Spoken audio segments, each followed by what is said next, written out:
In the beginning, God created everything. He made the bright sun to shine during the day and the mysterious moon to glow at night. He shaped the earth with his bare hands. He covered its surface with glistening waters. He caused towering mountains to sprout from the ground and then laid a bed of soft grass across the land. He made the graceful birds in the sky and the colorful fish in the sea. Everything God made was perfect, but not everything was created equal. His best and most favorite of all was his last creation, Adam and Eve.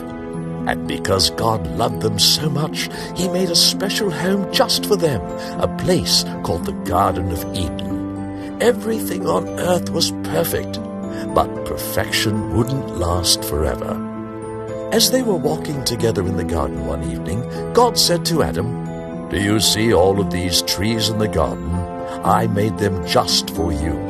You can eat from any tree that you choose, except one. There's a tree in the middle of the garden that I don't want you to eat from, the tree of the knowledge of good and evil. If you choose to eat its fruit, then you will surely die." God had a wicked enemy named Satan. Satan hated God and wanted to destroy everything that God loved, especially Adam and Eve. He knew of God's one rule and saw a perfect opportunity to trick them. So one day, as Eve was taking a walk in the garden, Satan, disguised as a snake, slithered up to Eve and quietly whispered in her ear, "Did God really say you mustn't eat from any tree in the garden?" Eve quickly replied, "No, we may eat from the trees, just not from the tree in the middle of the garden. If we eat from that tree, we will die." The clever serpent hissed back, "Surely you will not die. God knows that if you eat from it, your eyes will be open to see good and evil. With just one bite, you will know everything and be just like him." Satan's tricky words consumed Eve's heart. She thought, "Just one little bite won't hurt anyone, right? It's just one piece of fruit. If God really does love me, then why wouldn't he want me to have it?" Eve reached out toward the tree and snatched the fruit from the branch, and then, hesitantly, she opened her mouth and took a bite. To her surprise, she did not die.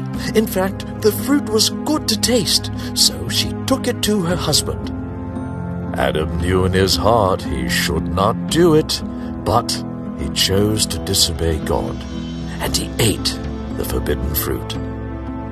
The very moment Adam took a bite of the fruit, everything changed. Suddenly the air felt dark and heavy, and there was an odd clenching in Adam's chest. Adam and Eve both felt something that they had never felt before. They felt wrong.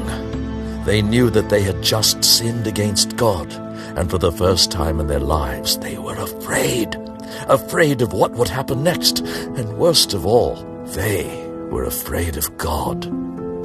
Later that day, God came to spend time with them, like he did every day.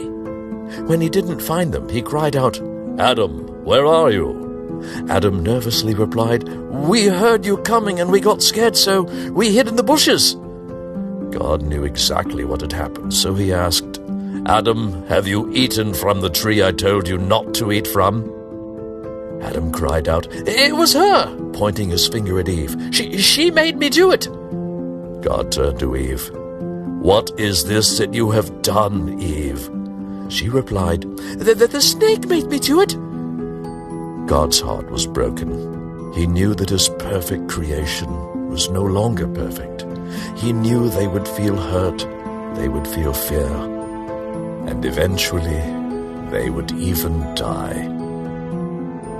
With great pain in his heart, God cast Adam and Eve out of the garden, and they would never be able to walk with him on the earth again.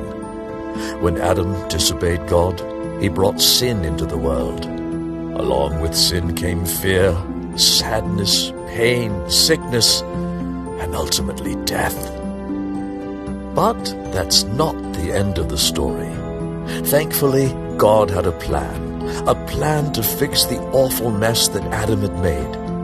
One man messed it all up, but through God's plan, one man would fix everything.